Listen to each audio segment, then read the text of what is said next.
Bienvenue à tous à notre webinaire, donc au sujet du webinaire du Brexit et comment vous préparer vos futurs échanges commerciaux avec le Royaume-Uni. Le pôle a décidé d'organiser le Brexit après le 31 décembre 2020, puisque désormais le Brexit est effectué et on connaît a priori les règles juridiques, économiques, etc. du deal qui a été mis en place juste à temps à la fin de l'année dernière.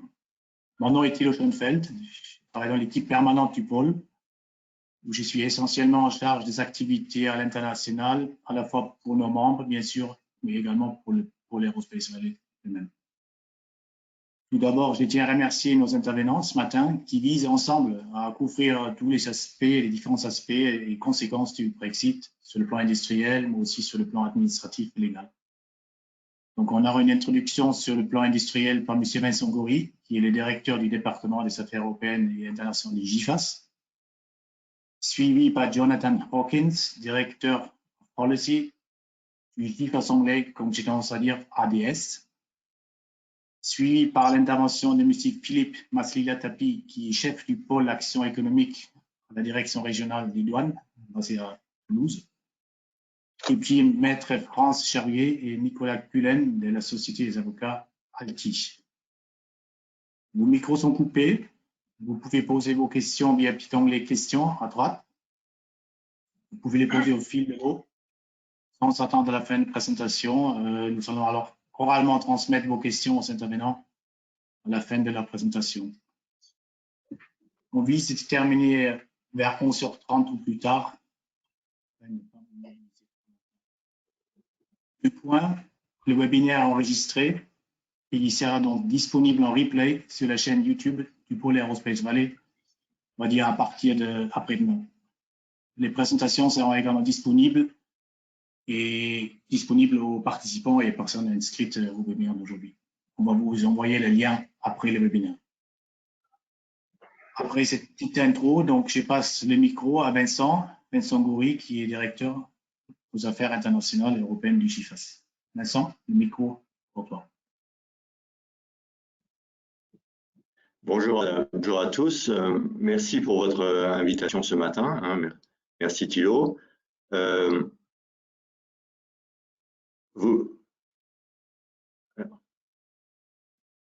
remets ma caméra peut-être, non? C'est bon, c'est bon. Vous me voyez et vous m'entendez? Oui. Ok, très bien. Donc, je vous remercie pour l'opportunité d'intervenir devant, dans le cadre d'Aerospace Valley ce matin, sur un sujet effectivement d'actualité. Je vais vous dire un petit peu comment on analyse les choses au niveau GIFAS et vous dire pour nous ce qui semble important, puis ce qui reste à faire globalement dans cet accord. On peut dire que que ce soit grâce à cet accord, à des formalités douanières intelligentes, aux mesures de contingence mises en place au niveau national ou au niveau européen, ou à l'anticipation qu'on avait pu avoir dans la supply chain, il n'y a pas eu de chaos au port de Douvres et de Calais. En tout cas, on n'a pas eu de remontée au niveau du GIFAS, de grands problèmes sur les transactions, sur les mouvements de pièces entre Royaume-Uni et Europe, pour l'instant. Alors, pour de multiples raisons, l'accord qui a été signé, qui a été trouvé le 24 décembre, n'est qu'une étape qui ne mettra pas fin aux négociations entre les Européens et les Britanniques. Les négociations n'ont pas pu être achevées sur tous les sujets. Vous savez qu'il y a des points comme les services financiers, les participations au programme de l'UE, j'y reviendrai, ou l'accord sur les données personnelles, qui n'ont pas justement fait l'objet d'accord. Donc ça c'est un point. Puis même dans l'accord lui-même, il y a une clause de revoyure, comme pour la pêche. Donc on sait qu'on devra revoir régulièrement nos collègues britanniques, au niveau britannique, UE et britannique, il y aura constamment des discussions. Et puis surtout, un point important, c'est qu'il n'y a pas eu d'accord sur le sujet défense, ni politique étrangère. Donc, il y aura toujours donc, des discussions en fait entre nous. Les négociations, enfin, ce que disent beaucoup de gens, c'est que les négociations vont continuer, elles ne s'arrêteront jamais. L'accord qui a été trouvé le 24 décembre comprend un accord de libre-échange, un accord de partenariat sur la sécurité des citoyens, puis un accord cadre sur la gouvernance de l'ensemble. Alors, dans les, vous connaissez donc, de manière générale tous les points principaux de cet accord, zéro tarif et zéro quota sur tous les biens qui répondent aux règles d'origine. Donc, bon, ça, je pense que pour nous, c'est très satisfaisant. Toutefois, la sortie du Royaume-Uni, enfin bon, du marché unique impose des formalités douanières et même s'ils n'ont pas été optimisées, même si elles ont été optimisées, bon, ça reste plus lourd que la situation antérieure. Et effectivement, l'intervenant de la direction régionale des douanes pourra vous en dire beaucoup plus sur ce sujet. L'autre sujet important pour nous dans l'accord, c'est le fait que les deux parties se sont engagées à garantir un level playing field en maintenant un haut niveau de protection dans des domaines tels que la protection environnement, la lutte contre le changement climatique, les droits sociaux et du travail, la transparence fiscale et les aides d'État. Ce dernier point est important pour nous. Vous connaissez le règlement sur l'encadrement des aides d'État qui s'impose à nous au niveau européen. L'idée est que les Britanniques aient la même chose de leur côté pour ne pas avoir donc pour ne pas diverger dans ce domaine en particulier. Ça veut dire que dans le règlement, dans la législation britannique, il faudrait introduire aujourd'hui donc une réglementation sur les aides d'État. Donc c'est un sujet à suivre. On est en train d'analyser si tout ce qui est prévu en termes de maintien d'une certaine forme de convergence sur tous ces sujets donc environnementaux et sociaux et d'aide d'État peut être maintenu dans le temps si l'accord est vraiment un mécanisme de résolution des conflits sur ce sujet et puis bon si on arrive s'il n'y aura pas de divergence dans le temps. Pour ce qui concerne le transport aérien, bon, il y a une garantie, il y a une connectivité aérienne qui a été maintenue. Et puis surtout, pour nous, ce qui nous concerne, pour ce qui concerne la sécurité aérienne, l'accord définit très précisément le cadre d'un futur accord bilatéral entre l'AESA, l'EASA et la Civil Aviation Authority. Aujourd'hui, on arrive à vivre avec les dispositions qui avaient été prises avant l'accord par l'EASA, qui avait ouvert donc aux entreprises britanniques la possibilité de s'enregistrer comme entité de pays tiers. C'est ce qu'elles ont fait toutes. Mais là, donc, la prochaine étape, ça va être de pouvoir négocier un bazar entre les deux agences. Enfin, l'accord, il y a un point important. Alors, il y a les aspects de mouvement de personnes. C'est un sujet qui est important aussi pour nous. Enfin, vous le savez bien qu'il est important de pouvoir facilement envoyer du personnel au Royaume-Uni et vice-versa, d'en recevoir sans avoir trop de contraintes. L'accord prévoit donc un certain nombre de droits aux citoyens de l'UE et aux ressortissants britanniques. À voir dans la pratique comment ça va se dérouler. Voilà. Et enfin, cet accord permet au Royaume-Uni de continuer à participer à un certain nombre de programmes phares de l'UE pour la période 2021-2027, sous réserve d'une participation financière du Royaume-Uni au budget de l'UE. Il en définit les principes, par exemple donc, le fait que le Royaume-Uni ne peut participer que comme observateur, pas de droit de vote, qu'il doit payer en plus de la cotisation, enfin du montant à payer pour la recherche, il doit payer un fee en plus du paiement dit opérationnel. L'accord renvoie à un protocole qui est encore en cours de négociation l'identification des programmes auxquels le Royaume-Uni souhaite participer, et puis le détail tous les détails très pratiques. Je vais revenir là-dessus un peu plus tard. Alors, le point important, c'est que tout ce qui concerne, comme je disais tout à l'heure, tout ce qui concerne mes coopérations dans le domaine de la défense, de la sécurité extérieure et de la politique étrangère ne sont pas couvertes par cet accord, et c'est une volonté du gouvernement britannique. Il n'y a pas de négociation sur ce sujet. Donc, pour nous, ça va avoir des conséquences multiples. À titre d'illustration, l'absence d'accord dans ce domaine, par exemple, pourrait conduire à une divergence pour ce qui concerne les sanctions vers des pays tiers ou des entités de pays tiers. C'est-à-dire que nous, par exemple, on pourrait avoir un type de sanctions vers la Russie et un autre type côté britannique. Donc, pour les entreprises qui sont à cheval entre l'UE et puis le Royaume-Uni, elles auront à gérer donc une autre réglementation nationale qui aura ses propres sanctions. Donc, il faudra savoir intégrer ce point-là. La conséquence première aussi de cette absence d'accord dans le domaine de la défense, c'est que dans le Fonds européen de défense, on ne voit pas, le Royaume-Uni n'a pas demandé à participer au Fonds européen de défense. D'abord, ça n'aurait pas été possible, mais il n'y a pas en tout cas de porte ouverte. Alors bien sûr, les entreprises britanniques qui sont sur le sol, des filiales sur le sol de l'UE, pourraient participer donc sous certaines conditions en prouvant qu'il n'y a pas de transfert, qu'il n'y a pas d'aliénation à un pays tiers coopérant avec eux, donc c'est-à-dire qu'on n'est pas soumis à la réglementation britannique. Bon, voilà, mais ça compliquera les choses dans notre relation avec les entreprises britanniques sur ce sujet-là. Alors, un point à voir hein, pour nous, Français, c'est le traité de Lancaster House. C'est peut-être une opportunité de le redynamiser. C'est un sujet donc à débattre. Donc peut-être que vous en parlerez un peu plus tard.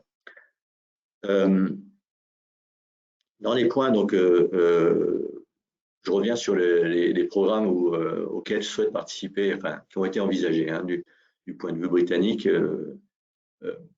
Donc le Royaume-Uni souhaite participer à certains programmes de l'UE. Donc c'est le cas d'Horizon Europe. Hein, donc c'est une bonne chose. Ça va nous permettre. Alors il y a un peu de travail à faire pour identifier exactement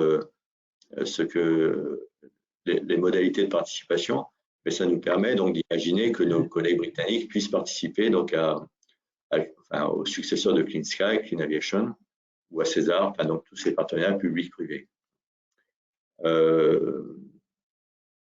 Le protocole qui est en cours de discussion prévoit également que donc, le Royaume-Uni participe au programme Copernicus, hein, à la fois dans la phase design et puis dans la conception et dans la phase d'exploitation. A contrario, il n'y a pas, bien sûr, il n'y a pas de participation au programme Galileo. Et ça, c'était un problème qui avait été identifié depuis un petit moment. La partie sécurisée étant pas accessible donc, au Royaume-Uni. Voilà, donc ça, c'est des caractéristiques globales de l'accord. Je dirais que pour nous, de notre point de vue,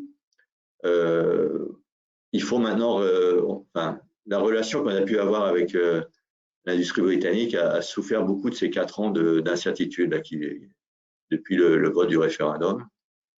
Et il faut qu'on arrive à, maintenant qu'on y voit plus clair, on va pouvoir tourner la page et repartir sur des discussions avec une vision un peu plus long terme sur la relation et donc réinventer notre relation d'un point de vue à tous les niveaux. Enfin, je parle en tant qu'industriel. Hein.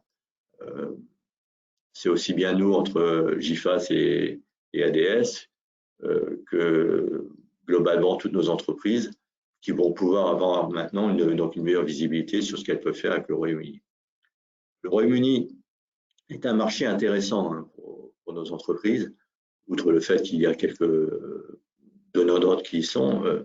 c'est un pays qui investit donc de façon importante dans sa défense. Hein.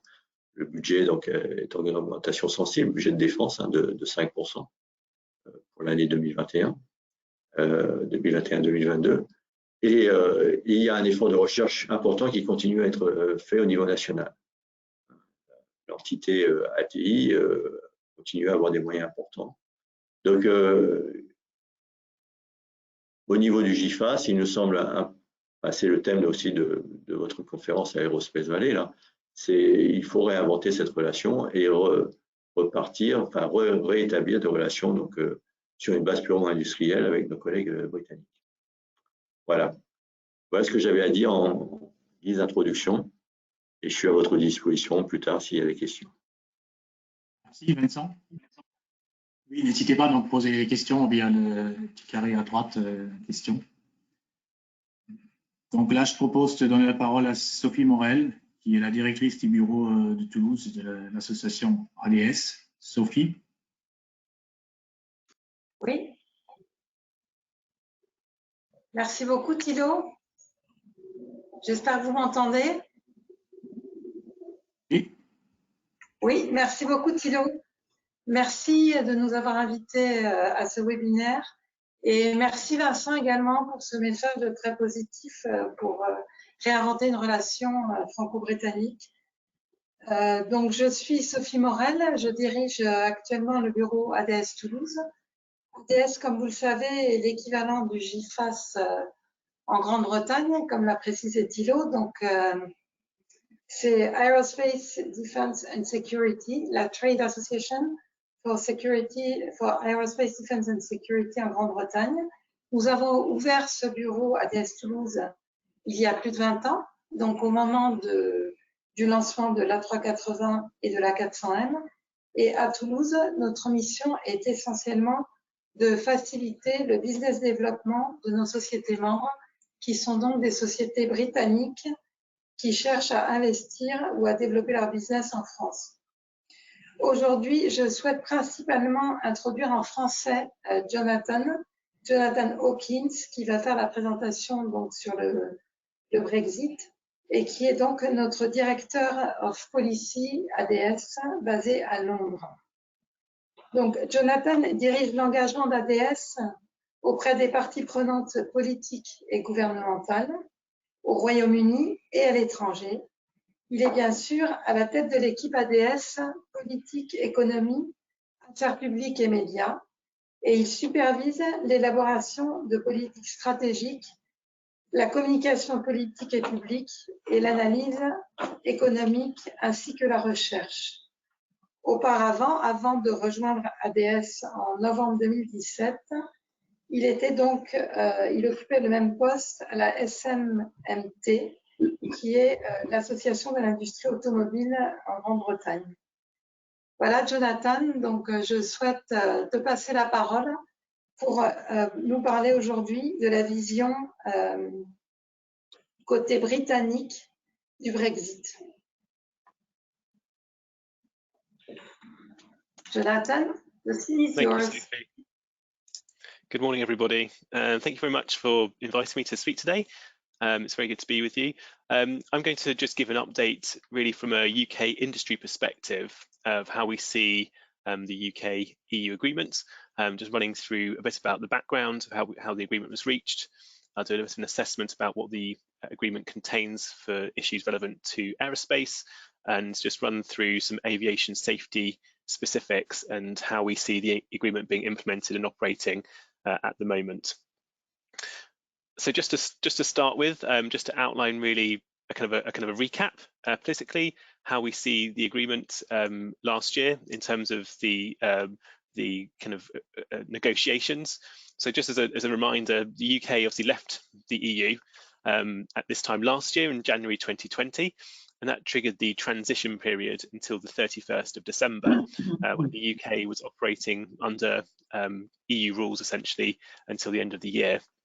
Negotiations obviously started after the UK left the EU, and the UK and EU were talking about lots of different issues for the whole of the months following January, and we saw really an intensification of negotiations in October, where both sides were working very hard on lots of different issues to come to an agreement before the end of the transition period. And as mentioned, I think that the key political issues that both sides had to overcome were really around the political issues around state aid and level playing field, fisheries and governance. And we saw in the kind of final days and hours of the negotiations, the UK Prime Minister Boris Johnson and the President of the European Commission, Ursula von der Leyen, engaged frequently. There was lots of back and forth between the UK and EU to reach that agreement before the end of the year.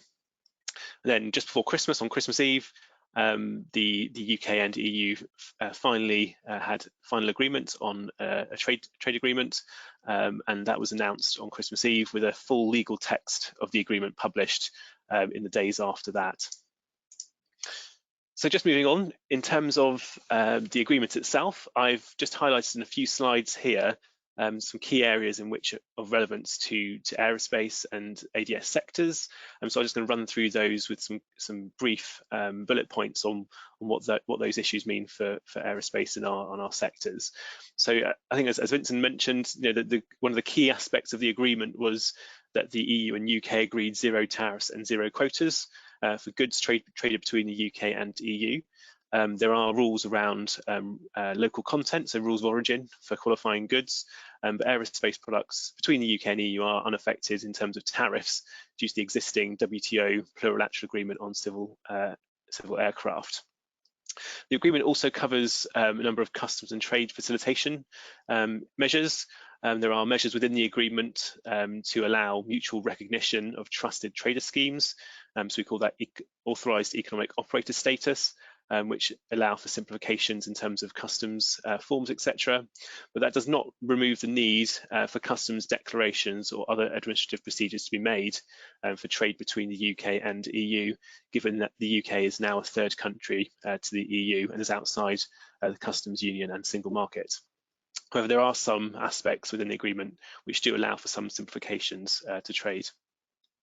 I'm going to come on to aviation safety in a bit more detail shortly, but the agreement obviously there's quite an important part of the agreement which relates to aviation safety in terms of a framework for how the UK and EU will cooperate on aviation safety issues. And there's also a process within the agreement for agreeing further annexes beyond the agreement on areas that are not covered. The Airworthiness Annex sets out recognition of products and designs, and I'll come on to that in a bit more detail shortly in terms of where we see the aviation safety issues from the agreement and going forwards into the future. The agreement also covers aviation services, which is around the rules related to airlines. So there are no limits on UK and EU carriers providing passenger and cargo services between the UK and EU. However, as the UK is now a third country, UK airlines are no longer able to carry out services between 2 points within the EU. However, UK airline subsidiaries, which are based in Europe, are able to do that. One of the key issues for ADS sectors as part of the Brexit negotiations was around chemicals regulation. And in this area, in terms of the agreement, there was a chemicals annex included, but it doesn't go as far as what the expectations from the UK industry side were looking for before the agreement was reached. The UK does not have access to the EU REACH database on chemical information. So therefore, going forwards, companies will need to kind of negotiate access to that data with commercial partners. And the UK has set up its own chemicals regulatory system, UK REACH, in which companies will have to register going forwards.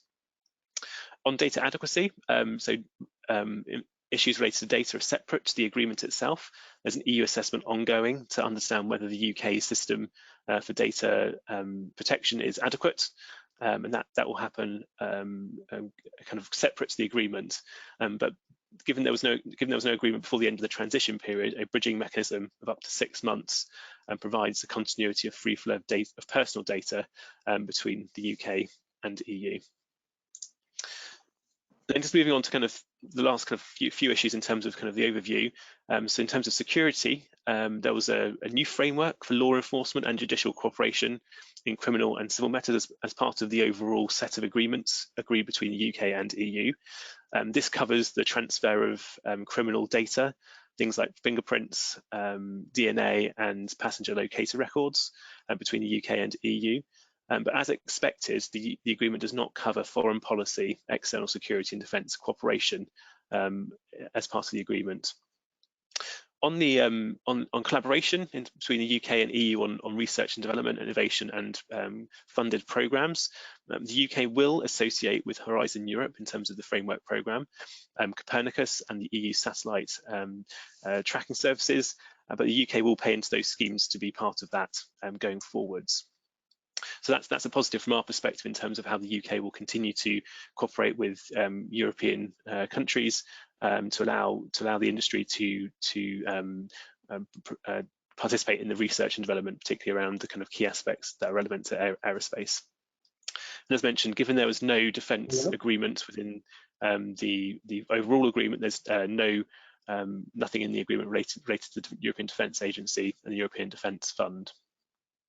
And finally, just in terms of key issues in the agreement, mobility and the movement of workers is obviously a key issue between in the aerospace industry, and there are specific provisions within the agreement for temporary entry for workers for specific work purposes, where short-term business trips will be limited to 90 days in any 180-day period. So there's more detail on that. I'll come on to in terms of our information that we have as ADS on our website.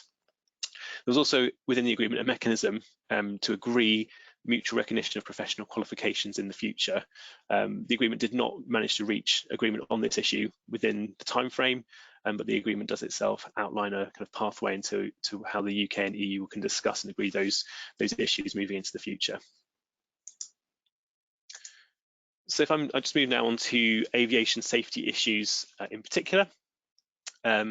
As I mentioned, aviation safety is a large, important part of the agreement which relates to aviation safety. There's an article within the agreement, and there's also a detailed annex covering airworthiness and environmental certification. The agreement will help facilitate the recognition of each other's aviation safety certificates and licenses, and an annex covers particularly aerospace design and production in further detail. It's worth noting that the agreement does not include a maintenance annex. That was not part of the agreement at this stage. And there's also a specialised committee established within the agreement on aviation safety to discuss issues moving into the future. So in terms of a bit more detail, so in terms of the design certification, the agreement does have some acceptance and some level of asymmetry between the EU and UK. But where validation is required, both sides will have to work to establish a streamlined process in terms of the agencies involved. But the agreement does provide for potential greater levels of automatic acceptance in the future as the UK's Civil Aviation Authority grows in its competencies around design certification. As mentioned on product certification, the agreement does have mutual recognition of product approvals and of certificates issued by production organisations established in both the UK and EU. And maintenance certification, so I mentioned maintenance was not part of the agreement, so companies in the UK, for example, have to register with EASA for third country approval to ensure that they are continue to be covered by the various regulations within the EU. I mentioned also that there's a specialised committee on aviation safety established as part of the agreement. This will be set up so that experts from both the UK and EU sit on that committee to decide and discuss future issues. From the UK side, it will be officials from the Civil Aviation Authority in the UK and the Department for Transport. And in the EU will be officials from the European Commission and the European Aviation Safety Agency, EASA. The purpose of the specialised committee is to ensure consistency of application of the agreement and that the agreement is working for both sides. So if any issues arise, particularly on aviation safety, the specialised committee will look at those issues in more detail and work out solutions or kind of resolutions to any issues that might arise. The specialised committee is also responsible for agreeing additional annexes in the future. For example, as I mentioned, maintenance is not included within the agreement, but if the UK and EU want to agree a maintenance annex in the future, the specialised committee will be the place in which the UK and EU discuss those issues and agree any further annexes. In terms of next steps on aviation safety, so the UK and EU are working on the technical implementing procedures, the TIP, to kind of implement the agreement that's been reached as part of the overall trade agreement. So that will take a number of weeks going into the future. So the CAA and EASA particularly discussing how they will implement the various things that have been agreed within the kind of overall context. We understand also that the CAA and EASA are also working to transfer work in progress projects and certifications underway before the end of this last year. The other outstanding issue from a UK perspective is that the UK are still working through arrangements with the other European Economic Area countries and Switzerland, particularly on the relation to how the relationships with those territories interplay with the EU's agreement as well. So moving out from aviation safety, just to kind of cover where we see from an ADS perspective in the UK, the kind of implementation of the agreement and current issues. It's over the first few weeks of this year, we've seen lower than expected volumes of traffic at UK ports. So we have seen no major disruptions at UK ports in terms of the trade of goods between the UK and the EU. We see actually the larger issues at the moment really related to COVID-19, where obviously we have a requirement for hauliers heading to France to secure a negative COVID test before they reach the border. So I think that's causing more disruption at the moment than the actual agreement on Brexit. And really a priority for ADS in the coming weeks is really the swift implementation of the Air Safety Annex, and to understand how future certifications will be processed. So that's one of the key issues that we want to see progress made on over the coming weeks and months ahead. And then finally, just to highlight, ADS has developed what we call a Brexit hub, a kind of area of information on our ADS website, which you can see there, which covers a number of key issues in further detail. We've got a section there on what actions companies need to take in relation to the new agreement. We have a specialised area looking at Northern Ireland in terms of the protocol that relates to Northern Ireland and the various requirements for trade between the UK, within the UK, so between Great Britain and Northern Ireland. We also have a timeline in terms of when we see implementation dates coming up, and an area where you can put in questions to the ADS team for further support. And we also have a section on the latest on the UK's negotiations and focus on trade agreements with non-EU countries. So the UK is taking is kind of focused on a number of negotiations with key countries outside the EU, given that the UK now is responsible for its own trade policy. So please do go and have a look at the ADS Brexit Hub, and we're updating it constantly with new information as we kind of understand more about the agreement and as we get more information from both the UK government and the EU. So I think that was it from my presentation. So very happy to take questions, and thank you. Yeah, thank you, Jonathan. Yeah, actually, there are two questions basically addressed to you. They will be read by Marie Honigman, also working for ADS office in Toulouse. So Marie, I pass you on the mic. Yes, so the first one is from Christophe Mollus from Rolls-Royce. So the question is, when can we expect to be able to clear custom duties using airworthiness certificate released from the CAA? Today, the EU regulation 2018/581 does not recognize the CAA Form 1 as an EASA Form 1 equivalent. We have been engaging with the French custom, but we do not have feedback as of yet. Okay, thanks for the question. It might be the case that I take those details down and I ask other colleagues within ADS to come back on the technical nature of that question, but I understand, as I mentioned, the technical implementing procedures for some of the aviation safety aspects are not completely implemented as yet, so we don't have complete clarity on how the agreement is being implemented. So that work is currently being undertaken between the CAA and EASA in terms of how the landscape actually is kind of looks on the ground. And I'm very happy to take the specifics away and ask our colleagues internally within ADS if they can come back to you on the specific on your issue. So Marie, if you can share that detail with me, I will come back. No problem. And the second one is from Sophie Gilbert. So the question is, no agreement in defense, what consequences? Does that mean preference for bilateral agreements with other parts of the world? Yeah, so in the agreement, there was no agreement on defence. I think there's largely probably because the UK had prioritised other areas from its kind of negotiating priorities within the kind of negotiations. So there was no agreement officially at this stage. From an ADS perspective, we wanted to see a comprehensive agreement between the UK and EU on defence cooperation, which would mean coordination with the European Defence Agency and a way forward around the European Defence Fund. So those two issues are still outstanding. There are other issues which obviously relate to that as well. We don't quite know at this stage what the UK government wants to do around defence cooperation into the future, but it's something that ADS is working with the UK Ministry of Defence to understand how we can take forward cooperation with the EU in the future. So I think that's an area in which we need to wait and see as the agreement is implemented and as time goes by, what the UK government's political position is in terms of defence cooperation with the EU in the future. Okay, thank you, Jonathan. And we have another one from Sanda Dalton, Scottish Development International based in Paris. I understood you to say that there was no annex on maintenance. What about UK-based company wishing to provide MRO services in France? Yes, so there was no agreement within the annex on maintenance.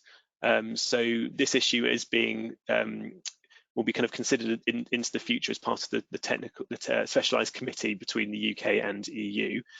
So that issue at the moment is kind of means that any company within the UK who wants to provide maintenance services has to apply to EASA for third country approval.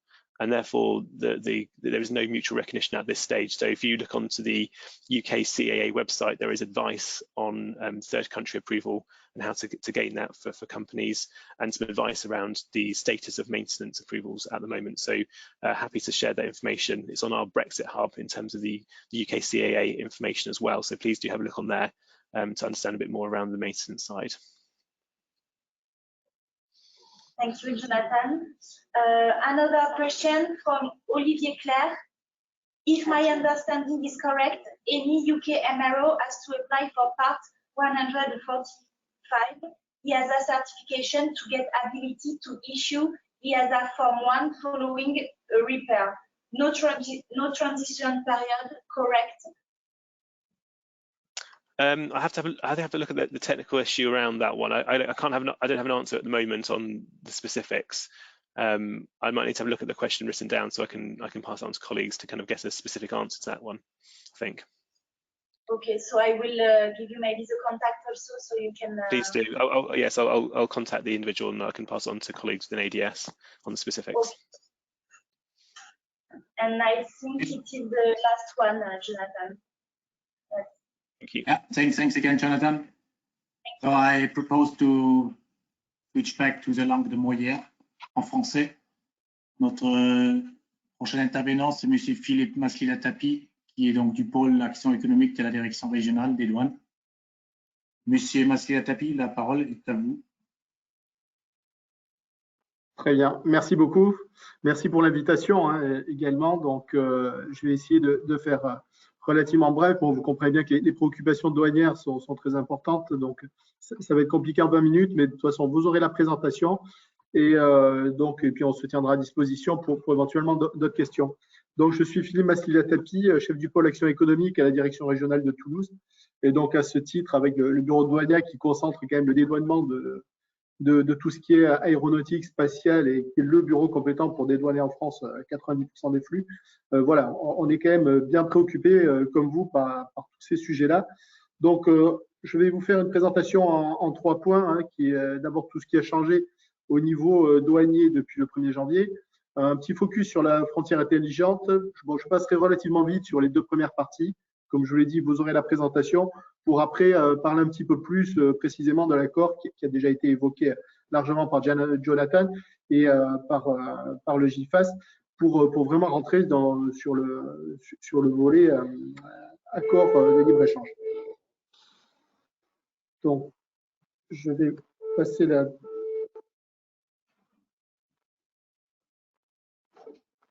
Donc, je ne sais pas si c'est bon pour la présentation, si tout le monde la voit. Oui, très bien. Si Thilo, si vous pouvez me dire, c'est bon? Oui, oui, c'est bon. Très bon, ok, c'est bon, alors on y va. Donc voilà, donc le sommaire, comme je vous ai dit, hein, en 3 parties. Alors, bon, ben, tout d'abord, qu'est-ce qui a changé hein, depuis le 1er janvier? Vous le savez tous, donc fin de la libre circulation. Alors là, c'est important quand même de refaire un petit focus là-dessus parce qu'on a beaucoup entendu, notamment dans les médias, à partir du 24, avec l'accord du 24 décembre, comme un petit peu le cadeau de Noël en disant bon, ben c'est bon, et on a eu pas mal de choses qui ont été dites en disant ça y est, il y a un accord, donc c'est bon, finalement, rien ne va changer. Comme ça a été dit précisément, comme vous en êtes tous rendu compte dans vos échanges avec le Royaume-Uni, évidemment, ça a changé. Donc, les droits, ça on y reviendra un peu plus tard dessus, ont été abolis pour la plupart à condition de respecter les règles d'origine. Mais par contre, les formalités douanières se sont largement complexifiées. Quoi. Donc, vous voyez, là où auparavant une simple déclaration d'échange de biens suffisait, qui est un document très sommaire, maintenant, il y a le fameux DAU, hein, la déclaration en douane, qui sera à remplir avec une déclaration d'export et une déclaration d'importation pour chaque État membre, pour chaque État, donc Royaume-Uni et pour côté UE. Donc, ce qui implique plus, bien entendu, des stops, hein, avec, si on n'anticipe pas le dédouanement, mais ça, on le verra un petit peu après aussi, avec des stops au bureau de douane de Calais, notamment, enfin, au moment du passage de la frontière physique. Donc, avec des stops des deux côtés et des contraintes, notamment en termes d'allongement des délais de dédouanement et de procédures et qui peuvent considérablement impacter les opérateurs. Je pense notamment à tout ce qui est, bon, ce qui ne me concerne pas vraiment, mais tout ce qui est périssable. Là, on a vraiment un réel sujet avec beaucoup de choses qui ne peuvent pas être stockées et qui sont très, très compliquées à gérer. Donc, le fait de faire une déclaration en douane, ça c'est nouveau pour la plupart des opérateurs, même si dans votre domaine, quand même, la plupart étaient déjà habitués aux échanges avec les pays tiers, donc connaissaient ce fameux DAU. Mais pour énormément de PME, hein, notamment, ça a impliqué vraiment de maîtriser un minimum les règles, les fondamentaux douaniers. Donc, vous voyez un focus du DAU par rapport à l'ADEB, hein, 54 rubriques codifiées, on passe dans telle année, donc avec énormément d'informations à connaître, des informations codifiées pour la plupart. Et donc voilà, pour les PME, pour énormément d'opérateurs qui avaient l'habitude d'échanger de manière très libre avec le Royaume-Uni, qui avait de gros marchés, ça a été très compliqué du jour au lendemain. Hein. Donc on a eu beau dire aux gens, anticipez, préparez-vous, ben, ça n'a pas toujours été le cas. Donc on s'est retrouvé avec des situations assez compliquées. Donc vraiment, je ne vais pas vous passer les 54 rubriques, ce n'est pas l'objet. Et comme je vous l'ai dit, l'idée, c'est quand même de vraiment maîtriser les fondamentaux et de vraiment connaître l'espèce, origine, valeur. Hein. Donc, première chose à avoir, évidemment, de maîtriser les ORI, le numéro EORI, qui est quand même aussi la chose principale pour pouvoir passer une déclaration en douane, même si vous passez par un déclarant. Donc, vous voyez, bon, un petit focus pour vous aider. Donc, voilà, je reviens sur les fondamentaux douaniers. Donc, espèce, donc la nomenclature du produit. Donc, tout part de là. Si vous ne maîtrisez pas cette donnée-là, derrière, ça va être compliqué pour l'origine, pour déterminer la règle d'origine derrière, et pour la valeur. Donc, également pour toutes les réglementations spécifiques, hein, notamment dans l'aéronautique, hein, où il y a quand même énormément de réglementation particulière. Donc voilà, l'espèce, la nomenclature, c'est le préambule, la première chose à connaître. Origine, deuxième chose qui va découler également de l'espèce par rapport aux règles qui vont y être appliquées. Jusqu'à présent, on parlait de règles d'origine non préférentielle, qui est l'origine lambda, la nationalité économique de produit. Chaque produit doit l'avoir. Avec l'accord signé avec le Royaume-Uni, là, on va passer sur l'origine préférentielle. J'y reviendrai un petit peu plus tard quand on parlera de l'accord. Également, la valeur en douane. Donc, ça aussi, c'est fondamental. Donc, ces trois notions-là sont très importantes pour percevoir des droits. Là où auparavant, il n'y avait pas de droits perçus, puisqu'on était dans le libre-échange avec le Royaume-Uni qui était dans l'Union européenne. Là, maintenant, l'idée, c'est de percevoir des droits, bien entendu. Hein. Donc, ces trois valeurs sont fondamentales et en cas d'erreur, ça peut impliquer derrière des redressements, ça peut impliquer des contentieux. Donc, soyez très vigilants. J'attire votre attention également sur la valeur, hein, puisqu'on a souvent des relations intra-groupes, des prix de transfert, des relations commerciales qui sont assez complexes, avec parfois des valeurs qui ne sont pas connues au moment où la marchandise passe la frontière. Donc là, derrière, il existe des possibilités de demander à la douane voilà, des ajustements, des avis sur la valeur en douane si vous n'êtes pas sûr par rapport à l'incoterm choisi ou autre de la vraie valeur, de la valeur à déclarer. Il peut y avoir des taux de valeur, des valeurs provisoires qui peuvent être mises en place avec une régularisation derrière, ou également des taux d'ajustement. Donc pour ça, je vous encourage à vraiment vous rapprocher des pôles action économique et des services douaniers pour voir un petit peu ces sujets-là. C'est des rescrits qui vous sont donnés comme pour l'origine ou l'espèce avec le renseignement tarifaire contraignant sur la nomenclature, ou le RCO, le renseignement contraignant sur l'origine, qui vont vous donner des rescrits qui vont vraiment vous assurer voilà, de la réalité et qui sera opposable dans tous les autres États membres également. Donc, n'hésitez pas à solliciter ces rescrits, à sécuriser vos flux avec ces outils que la douane met à votre disposition. Donc, dans un premier temps, je vous encourage à passer par votre pôle action économique, puis derrière, après, la majorité, les RTC, les RCO et les taux d'ajustement, les taux de valeur provisoire seront délivrés par la direction générale, mais on fait l'intermédiaire. Et dans un premier temps, c'est pas mal de voir ce qui est le mieux pour qui est le plus adapté. Dernière chose par rapport à ça, sur les fondamentaux, vérifier que les marchandises ne sont pas soumises à une réglementation particulière. Donc, vous voyez quelques exemples. Je pense notamment aux biens à double usage qui peuvent vous concerner. Et puis, il y a également les sujets normes, entre guillemets, quand on parle de réglementation particulière. Vous savez que le marquage, toutes les réglementations européennes font l'objet d'un marquage CE qui authentifie, qui atteste que votre marchandise respecte les règles, les réglementations particulières européennes. Je pense à tout ce qui est normes électriques, etc. Donc, le UK sortant de l'Union européenne, ça c'est terminé. Donc là, on est en période transitoire pendant 1 an. Donc, le marquage CE est encore accepté pendant 1 an au Royaume-Uni pour vos exportations là-bas.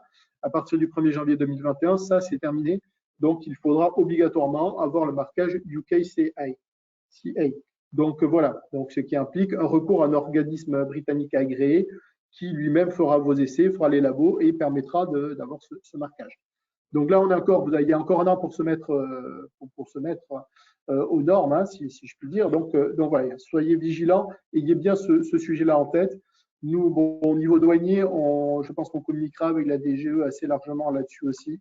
On n'a pas beaucoup plus d'informations à ce niveau-là, mais en tout cas, on fera passer le message. Je vais passer rapidement également sur la frontière intelligente. Ça a été évoqué par le GIFAS en introduction. Bon, c'est quelque chose qui a été mis en place depuis longtemps avec énormément d'essais. La douane travaille dessus avec bien sûr tous les partenaires logistiques, avec le tunnel, avec les compagnies de ferry, avec toutes les autorités, avec les transporteurs également. Donc voilà, l'idée c'est vraiment, comme je l'ai dit tout à l'heure, de désengorger ce point, parce que là c'est une situation unique en France où on a quand même 85% des flux des échanges UE-UK qui transitent par ces ports et par le tunnel. Donc vraiment c'est un volume énorme, plus de 5 millions de poids lourds. Donc voilà, l'idée c'était vraiment éviter l'engorgement, éviter la saturation de ces points-là. Donc la douane a mis en place ce qu'on appelait la frontière intelligente, donc qui repose sur 3 principes.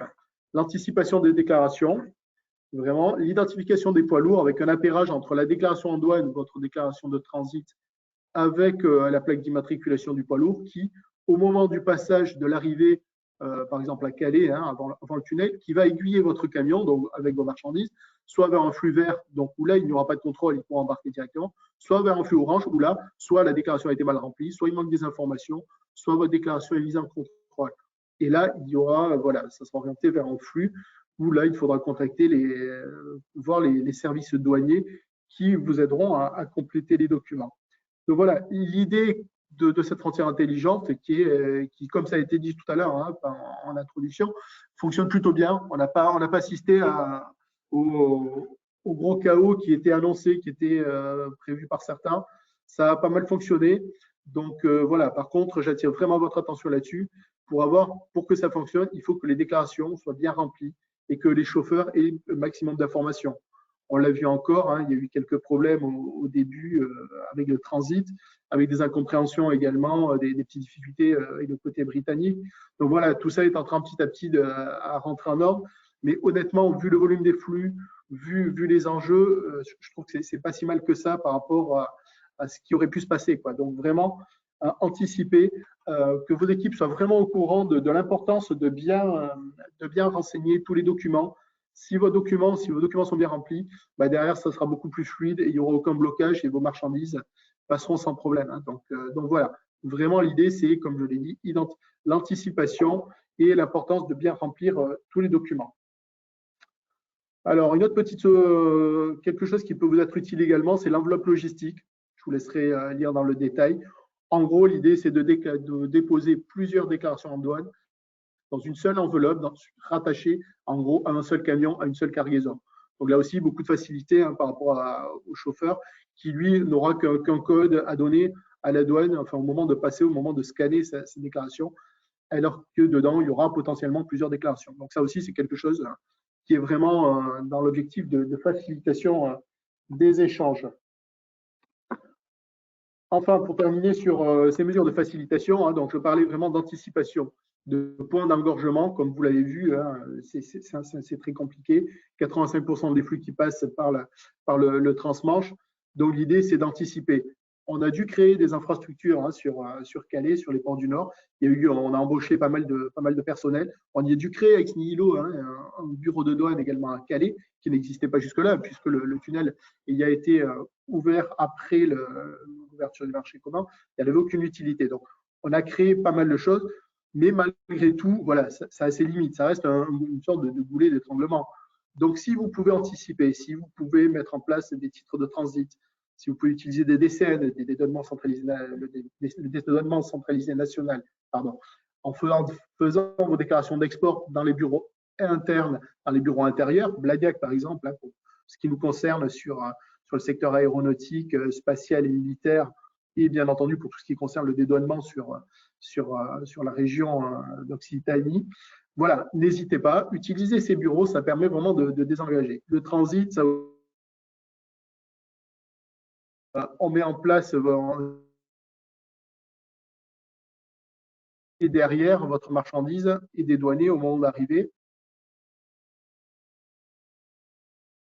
Voilà, pardon, il y avait un petit bug. Voilà, donc le titre de transit, vraiment aussi, n'hésitez pas. Donc, il y a des garanties à mettre en place, mais la plupart, ça se fait très facilement, donc n'hésitez pas. Donc, alors, je ne sais plus, là, j'ai un souci avec la webcam, là, qui… donc, voilà.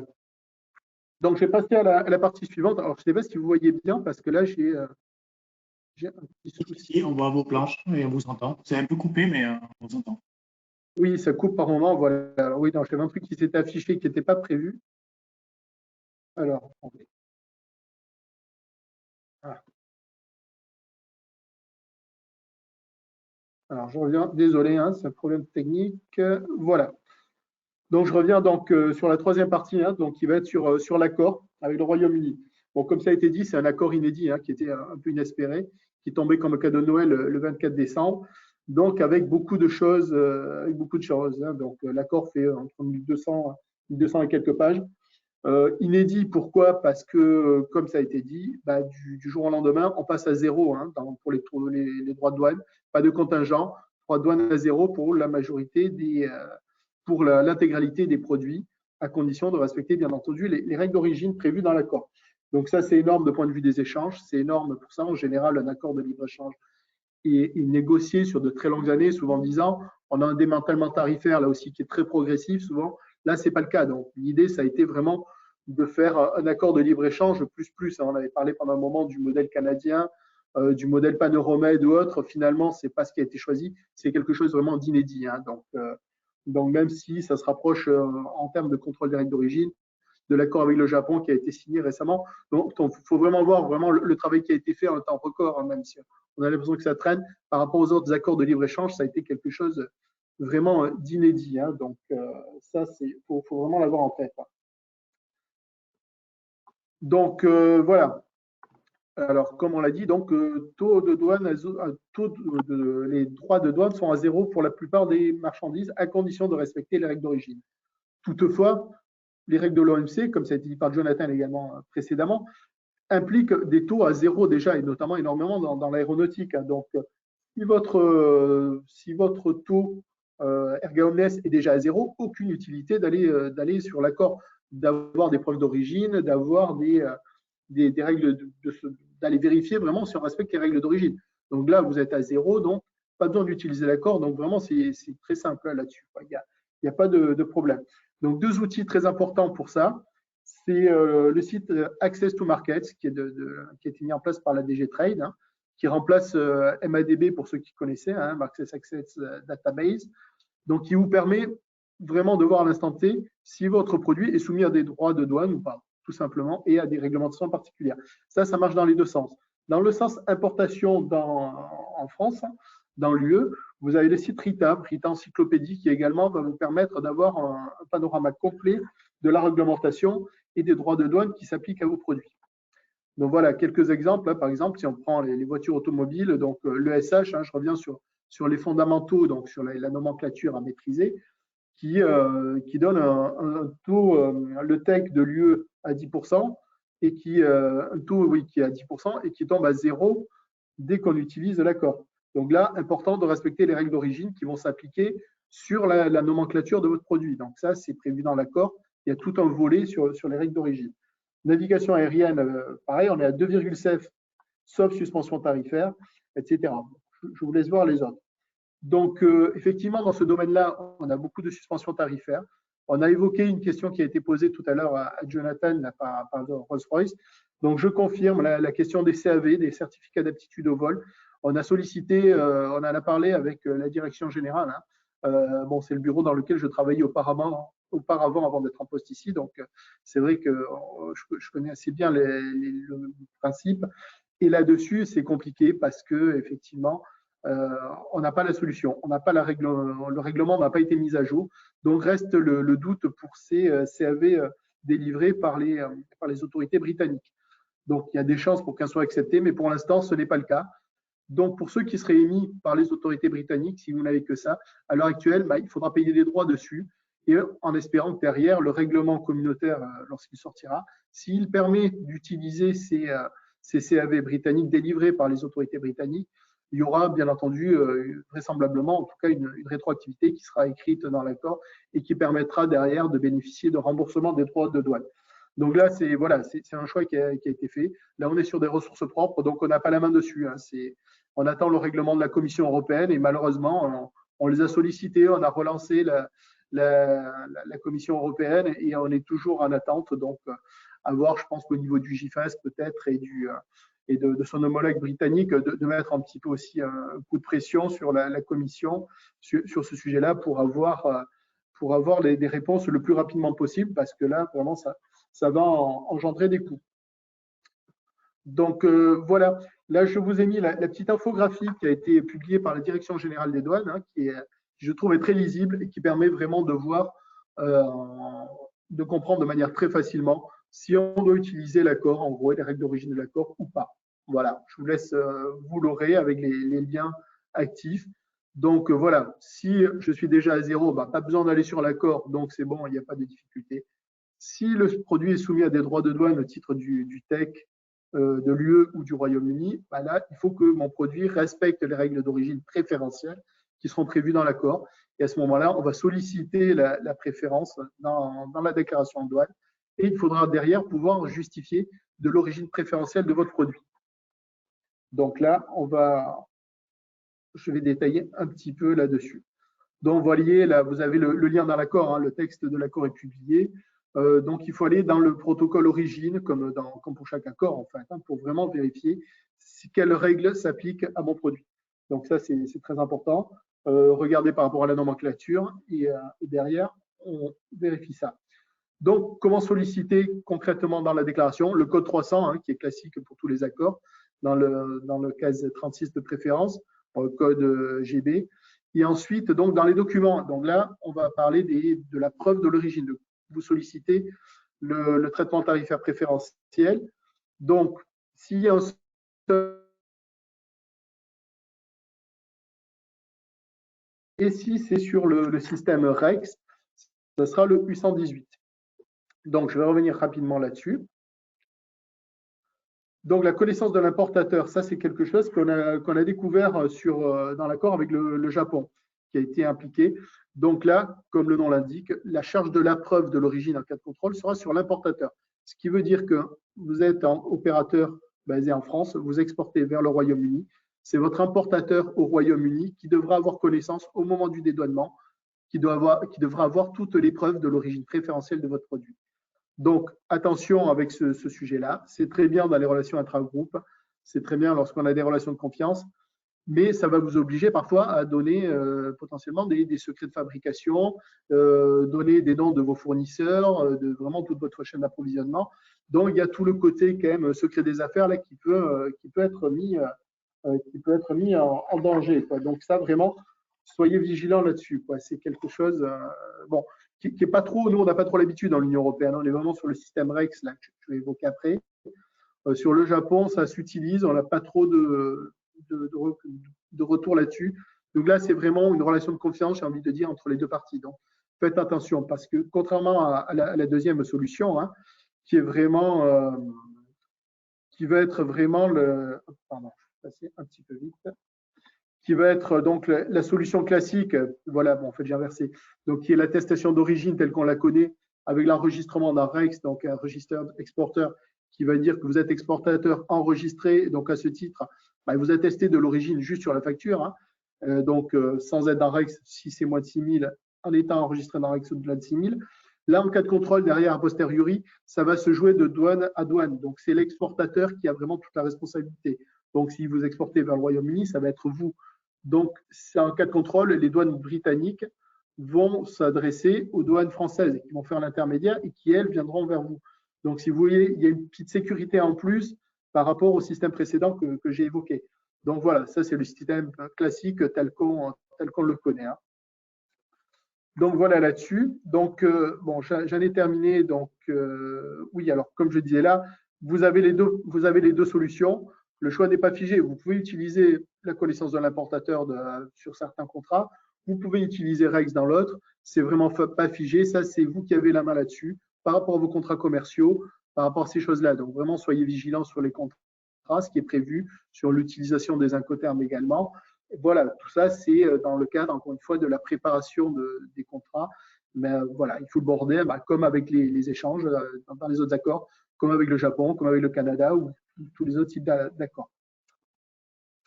Donc voilà, alors en termes d'accompagnement, hein, je vais terminer là-dessus. Donc, vous voyez, la douane a fait pas mal de webinaires déjà, beaucoup de documentation. Bon, on vous a envoyé énormément d'informations avant la fin de l'année, avant le Brexit. Alors, il y a eu beaucoup de notes aux opérateurs, parfois complexes, hein, et parce que la réglementation douanière est complexe, il a fallu faire des mises à jour le 24 en urgence. Donc, tout ça a été fait vraiment en urgence.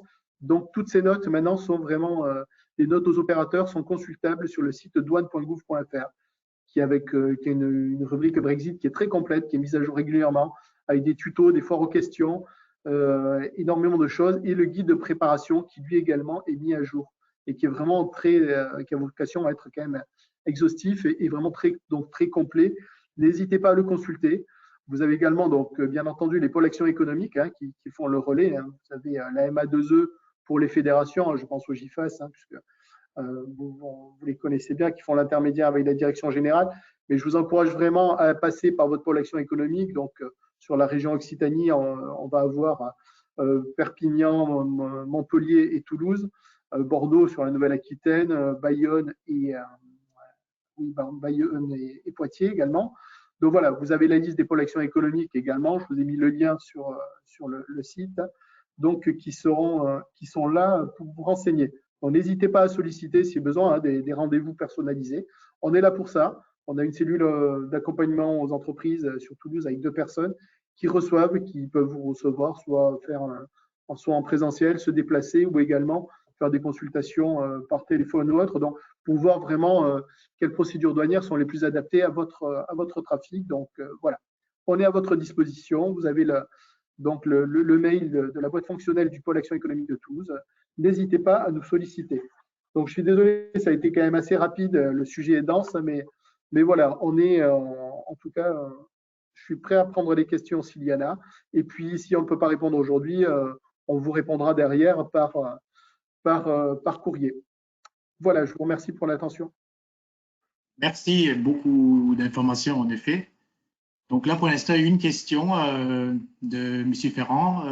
La frontière intelligente existe-t-elle et fonctionne-t-elle bien dans l'autre sens? Le système actuel est-il temporaire ou définitif? Alors, il a vocation à être définitif, hein. Enfin, on l'espère en tout cas, à moins qu'il y ait un nouvel accord et que le UK revienne dans l'Union européenne, mais bon, je ne pense pas que ce soit d'actualité. Donc oui, c'est définitif. Donc, alors les Anglais, alors là, moi, j'ai pas trop d'informations là-dessus, ont mis quelque chose d'à peu près similaire et voilà, qui pour l'instant a l'air de marcher un petit peu moins bien. Bon, sachant que nous, on s'est préparé aussi hein, sur cette frontière intelligente depuis de longue date, puisqu'on savait que, quoi qu'il arrive, accord ou pas accord, il y aurait des déclarations en douane. Donc, il fallait trouver une solution. Donc, il y a eu des marches à blanc qui ont été organisées avec de gros opérateurs. Hein. On a des gros opérateurs de l'aéronautique, notamment, qui ont participé. Donc, de l'autre côté, franchement, ça marche plutôt pas mal. De l'autre côté, j'ai l'impression qu'il y a encore des besoins d'ajustement. Bon, faut voir que le Royaume-Uni, côté douanier aussi, hein, ça s'est fait un petit peu en catastrophe avec beaucoup de recrutements de dernière minute. C'est ce que j'évoquais, des petits problèmes aussi liés au transit avec des gens qui ne sont pas habitués, qui ne savent pas comment viser des types de transit. Donc, il y a quelques bugs, mais il y a un système à peu près équivalent. Mais là, si vous voulez, moi, je pourrais me renseigner si la personne veut auprès de notre attaché douanier qui est à Londres, Hervé Matevé, pour avoir des informations à ce niveau-là, si vous voulez bien. OK. Merci, M. Massier-Tapi. Je ne vois pas d'autres questions pour l'instant qui sont adressées à vous. Donc, je propose de passer la parole à notre dernier intervenant en binôme, donc Maître France Charrier et M. Nicolas Cullen de la Société d'avocats Altis. Le challenge est pour vous de tenir en 15 minutes, s'il vous plaît. Donc, on va se concentrer. Bonjour, merci déjà de nous avoir permis de venir. Le sujet étant très dense, on va se concentrer sur les données, puisque ce sont les questions auxquelles nous répondons en ce moment, on va dire de manière le plus active. S'agissant de l'IP et s'agissant des contrats, je pense que ça pourra faire l'objet d'un webinaire distinct. Alors aujourd'hui, les enjeux sont les enjeux du numérique et vous les connaissez. Alors, quelle que soit la position de Boris Johnson qui a sorti... On connaît ses saillies, c'est-à-dire qu'il a dit fuck business, la réalité elle est tout autre. La réalité, c'est que ça ne va pas être fuck business puisqu'on est aujourd'hui autour d'un mindset de la data. Qu'est-ce que ça veut dire? Ça veut dire qu'on est autour d'enjeux de souveraineté, autour d'enjeux de compétitivité des territoires et d'enjeux concurrentiels. Et évidemment, en période de Covid, va se doubler à cette question des transferts de données, des questions également sanitaires autour des futurs passeport immunitaire à venir parce que le Covid, au vu de la situation, va peut-être devoir vivre avec et pendant plusieurs années, quelle que soit la stratégie vaccinale du fait du nombre de variants.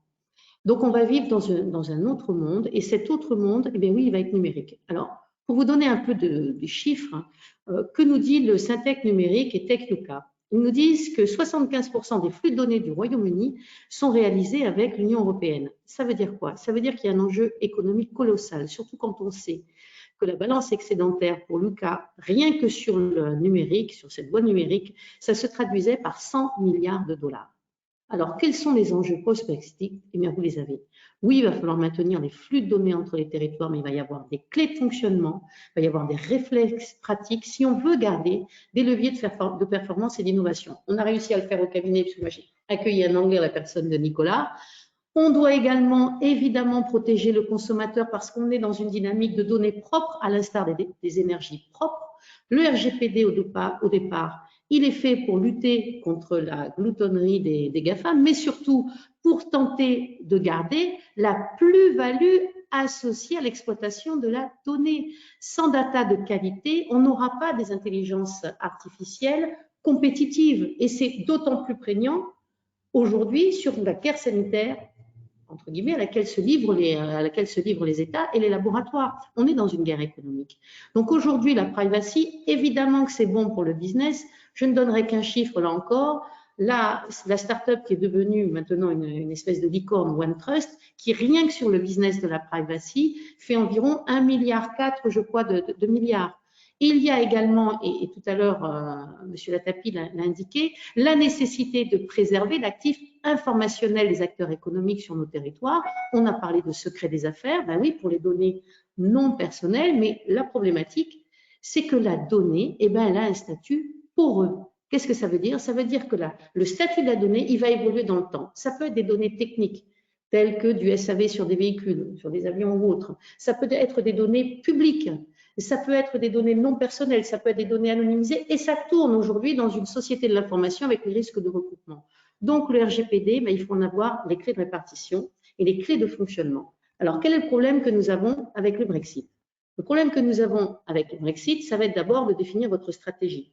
Déjà, de comprendre ce qui va être une donnée personnelle, de comprendre où sont nos données techniques. Donc, il va falloir se mettre en conformité. Conformité RGPD, mais également faire des cartographies au titre du secret des affaires et d'identifier vos transferts, voir vos contrats et voir votre actif immatériel.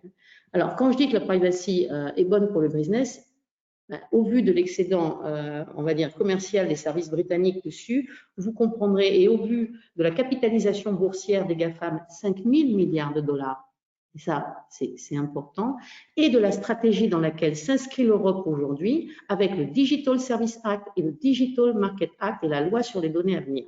Donc, on a aujourd'hui avec le Brexit un accord de commerce qui prévoit deux choses. On a une période transitoire jusqu'au 30 juin 2021. C'est un statu quo ante. Qu'est-ce que ça veut dire? Ça veut dire tout simplement, à l'exception du guichet unique et de ses représentants, que rien ne change.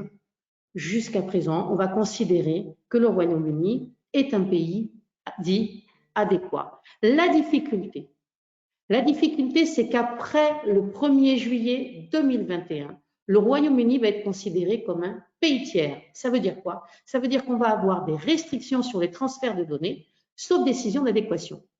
Alors, la décision d'adéquation, qu'est-ce que c'est? La décision d'adéquation, c'est ce qui est supposé nous indiquer que les règles britanniques présenteraient les mêmes garanties que les règles européennes. Sauf que pour avoir une décision d'adéquation, en moyenne, il va falloir 3 ans. Donc, il y a quand même des doutes vraisemblables sur le fait qu'on parvienne, alors même s'ils ont été très vite pour les douanes, on l'a vu, ils ont su aller vite, il y a quand même des mouvements de friction, d'énormes lobbies autour de ces décisions d'adéquation, et quand bien même serait-elle possible, nous aujourd'hui on est confrontés à une vraie difficulté pour aider nos PME, pour aider nos entreprises, les groupes, c'est qu'aujourd'hui une décision d'adéquation, même quand elle est rendue, elle est fragile. Et elle est fragile, pourquoi? Parce qu'on vit dans un état de vigilance et de surveillance. Ça veut dire quoi? Ça veut dire qu'aujourd'hui il faut savoir par qui on est écouté. Ça veut dire qu'aujourd'hui, il faut connaître cette notion d'extraterritorialité. Qu'est-ce qui s'est passé avec le Privacy Shield, c'est-à-dire les transferts vers les États-Unis et la décision du mois de juillet de la CGIE? Ça veut dire qu'aujourd'hui, quand bien même j'avais une décision d'adéquation et qui était fragile, qui a fait l'objet d'une annulation, eh bien aujourd'hui, je dois encadrer mes transferts et je vais devoir les encadrer au niveau du Brexit à partir du 1er juillet 2021. Et cette absence de décision d'adéquation probable, ou même s'il y en avait une, eh bien, pourquoi ça pose problème? Eh bien, ça pose problème parce que la CGIE elle a soulevé des questions concernant un texte de loi britannique qui s'appelle le RIPA, qui permet aux forces de renseignement britanniques d'ordonner aux entreprises de télécommunications et d'Internet de leur transmettre des données personnelles de leurs clients. Et qu'est-ce qu'elle nous dit, la Cour de justice? Et ça, c'est important. Elle nous dit, le Royaume-Uni et les États membres de l'UE ne peuvent pas utiliser des mesures de sécurité nationale comme excuse pour passer outre les lois européennes sur la protection de la vie privée afin de récolter des informations sur les personnes auprès des sociétés de communication. Donc, ça va être la même problématique qu'on a eue avec les États-Unis et sur lequel Nicolas va revenir tout à l'heure. Ça veut dire que la décision d'adéquation qui n'est pas rendue, puisque aujourd'hui on est dans un statu quo ante, mais qu'à partir du 1er juillet, et vraisemblablement il n'y aura pas de décision d'adéquation, outre le fait qu'on est dans une période de Covid, au 1er juillet, eh bien, on ne va pas pouvoir continuer à partager les données comme cela. Comment il faut faire? Il faut déjà se poser les bonnes questions. Les bonnes questions, c'est pour comprendre ce qu'est un transfert de données, il faut déjà comprendre quel est mon statut. Je suis une entreprise, je vous ai fait un petit tableau, je suis une entreprise, je suis responsable du traitement et je vais avoir des flux de données avec tout un tas d'opérateurs. Je vais avoir des flux de données avec mes conseils professionnels, mes avocats, mes commissaires aux comptes. Quel est leur statut? Est-ce qu'ils sont sous-traitants? Est-ce qu'ils sont, pour les avocats, on est responsable de traitement, mais dans certains cas, pour les commissaires aux comptes ou pour les comptables, notamment sur certains traitements de paye, on peut considérer qu'ils sont sous-traitants, donc on a des garanties à leur donner. On peut avoir des entités du même groupe qui vont se retrouver en Grande-Bretagne, au Royaume-Uni. on va avoir des applications, des logiciels SaaS, on va avoir des clients, bien évidemment, des fournisseurs d'hébergement, des prestataires informatiques. Tous ces transferts de données, on doit les qualifier et les encadrer. Et qu'est-ce qui va nous dire la loi? On vous a expliqué, il y a des dérogations. Cette décision d'adéquation, on l'a pour certains pays, on ne va plus l'avoir à partir du 1er juillet. Et que sont les garanties appropriées qu'on va nous demander? Au niveau du transfert vers l'EU, comment vous devez aujourd'hui vous organiser pour encadrer vos transferts? Nicolas va vous l'expliquer. Thank you, France. Hello, everyone. Bonjour. Oui, en tant qu'avocat en protection des données, on traite régulièrement cette question de données, de transfert de données personnelles vers des pays tiers, alors c'est-à-dire des pays non membres de l'Union européenne. Donc aujourd'hui, désormais, le Royaume-Uni. Alors, quelles sont ces règles et comment les respecter? Donc, en prenant une approche par les risques. Alors, le RGPD, on vient de le voir, interdit les transferts de données à caractère personnel, donc personal data, ok? Vos données, les données de vos clients, vos salariés, vos prospects, etc. Et donc, les transferts de ces données vers ces fameux pays tiers. Donc, il y a cette interdiction, sauf dans des circonstances bien définies. Donc, principalement, tout d'abord, si le destinataire se situe dans un pays qui bénéficie d'une décision d'adéquation. Et donc, pour cela, il faut que la Commission considère que ce pays offre un niveau de protection des données essentiellement équivalent à celui en place dans l'Union européenne. Donc, aujourd'hui, il n'y a que 12 pays. Donc, je vous donne quelques exemples. Le Canada, le Japon, la Suisse, l'Israël, et on espère bientôt le Royaume-Uni. Mais comme on vient de voir, voilà, we're not out of the woods yet. On n'est pas sorti de l'auberge. On va trouver une solution. Pour l'instant, ce n'est pas le cas. Et donc aujourd'hui, on est dans cette phase transitoire. Alors, grosso modo, la transmission de données à caractère personnel vers l'Union, vers l'UK n'est pas considérée comme un transfert vers un pays tiers. Jusqu'au 1er juillet. Jusqu'au 1er juillet. Mais bon, il faut se souvenir aussi que les parties peuvent dénoncer avant le 30 avril. Donc, ça peut venir avant le 30 juin. Et donc, sauf décision d'adéquation, il faudra mettre en place mes fameuses garanties appropriées. En anglais, appropriate safeguards. Ouais. Donc, quels sont les outils juridiques que vous allez utiliser? Ils sont de deux sortes. En fonction, on va dire, de la dynamique du groupe dans lequel, selon vous soyez très gros comme Airbus, où vous allez utiliser des binding corporate rules, mais généralement, dans tout le périmètre, vous allez utiliser des clauses contractuelles type. Et il y en a de nouvelles qui sont à venir, donc on va aujourd'hui parler des clauses contractuelles type existantes. Mais ce n'est pas la seule solution. Oui, voilà. Alors, qu'est-ce que cela veut dire, les clauses contractuelles type? C'est une solution contractuelle. Donc, c'est-à-dire, bon, voilà, je vous montre un petit dessin. Voilà. C'est très simple. Vous êtes l'exportateur des données en France. Vous avez un importateur de données personnelles dans un pays tiers, donc aujourd'hui le Royaume-Uni, et vous allez signer ces clauses contractuelles type. C'est un modèle de clause que vous allez signer avec l'importateur de données au sein de ce pays tiers. Alors, donc, c'est un mécanisme principalement juridique, certes, mais aujourd'hui, et depuis une décision qu'on a eue l'été dernier à la CGIE, de plus en plus, la signature de ces clauses contractuelles type devra être associée à des mesures techniques et organisationnelles qui viendront en complément des clauses type. Pourquoi cela? Parce qu'on a considéré que dans le cas des États-Unis, la signature de ces clauses type ne liait pas les autorités, voilà, surtout les autorités de renseignement au pays tiers. Et donc, ce sera aussi le cas du Royaume-Uni. Et donc, il va falloir… Pour les États-Unis, c'est la fameuse problématique du FISA, du Cloud Act, etc. Pour la Grande-Bretagne, comme pour d'autres pays, quand je dis c'est important de savoir par qui on est écouté, qu'aujourd'hui il faut voir tout ce qui se passe autour de WhatsApp avec le basculement vers Olvid ou le basculement vers Signal. Olvid c'est français, donc il y a une petite sensibilité pour Olvid, c'est qu'on est confronté à l'extraterritorialité de la réglementation européenne, hein, parce que là c'est important de le rappeler, elle s'applique extraterritorialement à tout citoyen de l'UE. Et si vous êtes une entreprise en Grande-Bretagne et vous faites du ciblage sur on va dire, et si vous faites de l'e-commerce, vous allez vous retrouver à faire du ciblage, mais parfois même sans le savoir, parce qu'il suffit que vous ayez des sous-traitants ou des campagnes d'emailing ou des solutions d'hébergement. Et aujourd'hui, on ne maîtrise plus avec les cookies, les traceurs. Ça peut être au sein de votre groupe aussi. Au sein même de votre groupe. Vos filiales, donc, votre maison. Vous pouvez vous retrouver concerné. Et aujourd'hui, la signature de ces clauses contractuelles type, c'est bien, mais attention, ce n'est pas suffisant. Attention, les fameux, moi la crainte que l'on a nous en tant que conseil, c'est l'utilisation du prêt à digérer, du prêt à mâcher juridique, où je prends, on n'est pas des vendeurs de papier, donc on duplique, on fait des CCT, on se dit c'est fini. Ben non, non, ça serait trop simple. On accepte les CGV. Voilà, on accepte des CGV et on y est.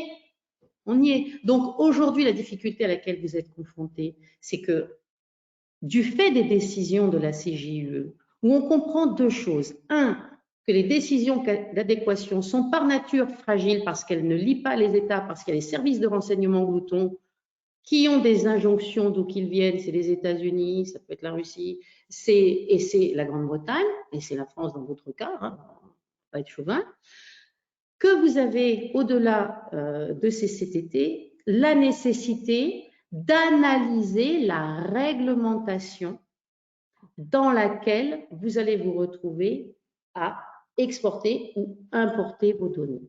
Donc, au-delà de la signature des CCT, et l'arrêt de la CJUE dit que c'est fragile, l'arrêt de la CJUE dit qu'une décision d'adéquation du fait de l'extraterritorialité des lois en Grande-Bretagne, aux États-Unis avec le Cloud Act et le FISA, du fait de la réglementation RIPA, eh bien, il va falloir que l'on réfléchisse de manière pratique aux garanties que l'on va donner, on va revenir là-dessus, aux garanties que l'on va donner dans le cadre des clauses contractuelles que l'on va signer.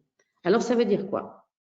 Et bon, voilà, concrètement, il va falloir réfléchir à sécuriser les mesures techniques qu'on met en place autour des transferts de données. Donc, ça pourrait être la pseudonymisation des données avant de les communiquer à l'importateur de données au sein du Royaume-Uni. Oui, mais on est autour d'un chiffrement fort. Ou leur chiffrement. Oui, c'est un chiffrement donc, fort. Et il y a des recommandations qui ont été émises par le Comité européen sur la protection des données. Oui. Voilà, tout ça pour vous dire qu'en fait, on passe d'un régime, bon, voilà, avant le Royaume-Uni en tant que membre on se posait pas de questions. De l'Union européenne. On se posait pas de questions. Mais à partir du 1er juillet, on doit le préparer maintenant, on va s'en poser parce qu'ils vont être considérés comme un pays tiers. Et quand bien même il y aurait une décision d'adéquation, c'est fragile.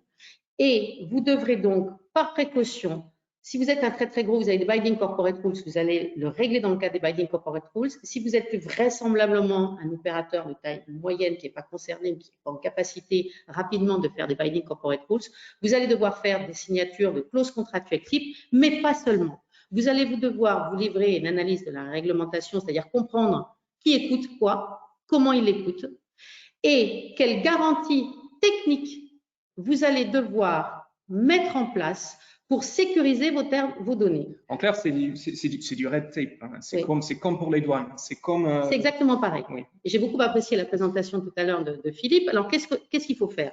Là, on va passer sur les Binding Corporate Rules, mais on y reviendra si on a des questions. Oui. Bon, okay. voilà. Juste, bon, voilà, comment ça marche et donc, pour vous qui êtes dans l'aérospatial, au sein du groupe Airbus, oui.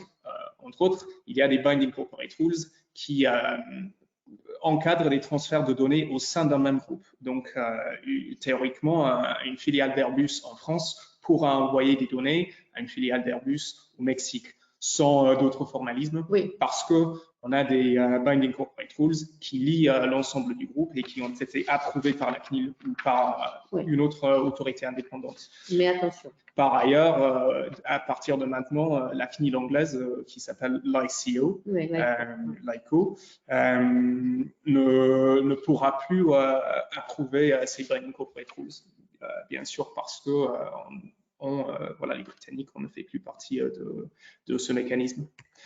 Voilà, Binding Corporate Rules du responsable du traitement.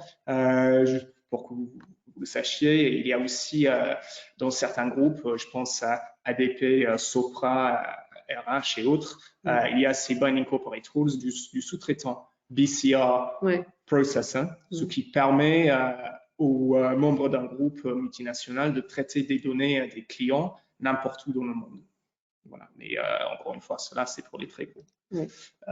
Alors, en pratique, quels impacts du Brexit? Comment est-ce qu'on se prépare? Donc, vous êtes le DPO ou le directeur juridique d'une société française ou allemande, européenne, qui réalise des transferts vers le Royaume-Uni. Que faut-il faire Alors, maintenant? vous cartographiez vos flux de données, d'accord? Qui sont Qui vos sous-traitants au Royaume-Uni? Ça peut être, je vous donne un exemple, Sage. Vous avez Sage, vous faites des transferts vers le Royaume-Uni. Voilà, et de toute façon, vous posez la même question en ce moment vis-à-vis des États-Unis. Oui, voilà. Vous utilisez Google Drive, Knows Your Transfers. Identifiez vos transferts en dehors de l'EU. C'est le Brexit, mais pas que. C'est-à-dire la dynamique qu'on est en train de vous expliquer, elle va valoir pour la Grande-Bretagne, mais elle vaut aussi pour les États-Unis, et c'est important. Donc, je cartographie mes flux, j'essaie de les minimiser, je vérifie que mes données sont minimisées. Bien évidemment, je suis conforme. Et j'espère que j'ai un DPO compétent. C'est le prérequis ou des directions juridiques affûtées. 2, et c'est pas simple, si on est basé au Royaume-Uni et qu'on traite régulièrement avec des personnes concernées dans l'espace européen, on doit désigner, dans certains cas, pas forcément vous dans l'aérospatiale, mais y réfléchir, un représentant au sein de l'EU. Et inversement, parce que ce qui est assez drôle, c'est que les deux régimes juridiques sont aujourd'hui identiques. C'est-à-dire que le RGPD, GDPR, existe en Angleterre. Il y a ce qu'on appelle le UK GDPR qui s'applique en Angleterre. Donc, on a vous pouvez avoir en tant qu'opérateur français l'obligation de désigner un représentant au Royaume-Uni. Et inversement. Ensuite, si vous êtes basé au Royaume-Uni et que vous importez ou que vous exportez régulièrement des données personnelles depuis l'espace européen ou vice-versa, vraisemblablement parce que vous nous écoutez, vous allez envisager à partir de maintenant, parce que là on y est, et on va peut-être avoir des confinements, on va avoir le temps de se poser, on répondra à toutes vos questions parce qu'on est là-dessus au quotidien en ce moment, vous allez envisager la mise en place de garanties entre les parties contractantes. C'est ce que Nicolas vous a expliqué. Si je suis dans un très gros groupe type Airbus, il y a des VCR, je vais bien les regarder. Plus vraisemblablement, on va utiliser les clauses contractuelles type. Donc, on utilise celles qui sont actualisées pour l'instant, il y en a de nouvelles à venir, mais vous surveillerez attentivement l'évolution des nouveaux projets parce qu'elles vont être mises en place ou modifiées. Mais il faut surtout en vérifier l'efficacité. Et donc, c'est l'arrêt dont je vous parlais tout à l'heure, l'arrêt Privacy International, qu'on pourra détailler parce que la matière est complexe. Et donc, vous devez vérifier si la garantie que vous donnez va-t-elle assurer réellement le principe du RGPD. C'est-à-dire, est-ce que je n'ai pas des grandes oreilles un peu curieuses qui m'écoutent avec une loi sur le renseignement? Les lois nationales de surveillance, en clair, de la Grande-Bretagne ou des États-Unis ou d'un autre pays, sont-elles en contradiction avec les lois européennes en vigueur? Je vous rappelle ce qu'est en train de faire Thierry Breton. Je vous rappelle également le rapport Botorel pour les données publiques qui a été déposé sur le bureau du Premier ministre, je crois, le 16 décembre dernier, sur lequel on a travaillé, dans le cadre des travaux que l'on mène avec l'Université Paris-Dauphine. Aujourd'hui, la donnée, c'est un enjeu de valorisation des territoires. Après, bien évidemment, être un enjeu de souveraineté. Oui. Donc aujourd'hui, c'est le commerce numérique. Alors, vous allez vous demander, surtout, si vous pouvez mettre en place ce qu'on appelle des mesures complémentaires. C'est-à-dire que les mesures complémentaires, vous allez vous attacher évidemment à la cybersécurité, vous allez vous attacher en annexe à vos clauses contractuelles type aux garanties en termes de sécurité que vous allez mettre en place. Est-ce que le niveau de sécurité est approprié? Est-ce qu'on peut atténuer les effets on va dire, des flux de données si j'en ai un peu trop? Donc, il y a deux méthodes qui sont proposées, un cryptage renforcé, de la pseudonymisation, mais ce n'est pas forcément suffisant. En réalité, il y a quand même des réflexions doctrinales aujourd'hui. On considère que la position de la CNIL elle est un petit peu trop dure, elle nous empêche de sécuriser les transferts, parce que tout le monde utilise Microsoft. Aucun opérateur dans l'e-commerce ne va renoncer à utiliser Google Analytics. Donc, cette matière, elle est mouvante. On est dans un bac à sable réglementaire. Il faut être très modeste. Et donc, on est aujourd'hui au jour le jour. C'est-à-dire que jusqu'ici, tout va bien.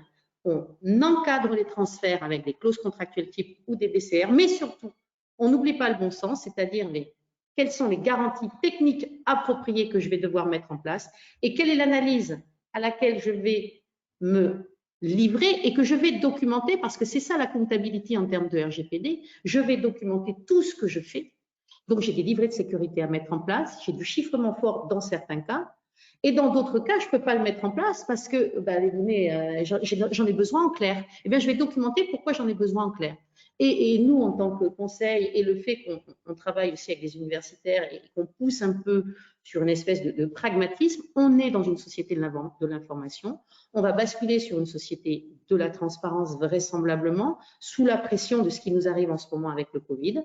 On se pose aujourd'hui, on nous pose des questions autour des passeports sanitaires. Les frontières se ferment, mais les frontières vont se rouvrir. Et le monde dans lequel on va rentrer, c'est un tapis roulant. Et sur ce tapis roulant, il va y avoir de plus en plus de données. Il va falloir qu'on les qualifie.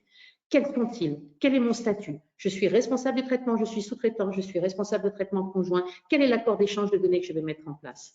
Quelle est la nature des garanties appropriées que je vais mettre en place? Quelle est mon exposition au risque? C'est-à-dire que si je suis une petite entreprise et que je n'ai pas forcément les moyens de mettre en place tout ce mécanisme, je vais quand même, dans les mesures de bon sens, voir si je dois me livrer une analyse d'impact ou pas, quelle est la nature de mes flux et comment j'encadre. Donc, tout ce qu'on est en train de vous dire, mais évidemment, ce n'est pas un conseil juridique personnalisé, ça s'adapte au cas par cas. Aujourd'hui, dans le commerce électronique, oui, voilà, il y a encore d'autres choses. Juste pour revenir sur le contenu de l'accord et de la slide que vous voyez, tout ça pour vous rappeler que le RGPD et les restrictions en matière de données personnelles ne sont pas les seules barrières possibles en matière de commerce numérique.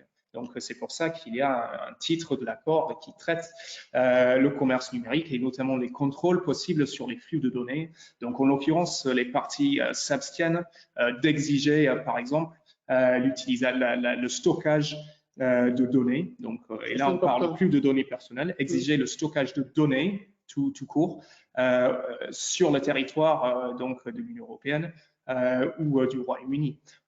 Aussi, il y a des dispositions qui traitent de la communication du code source, donc c'est-à-dire qu'on ne peut pas exiger à nos partenaires commerciaux de nous communiquer le code source. Et donc là, on va rentrer dans la dynamique du secret des affaires pour les données non personnelles.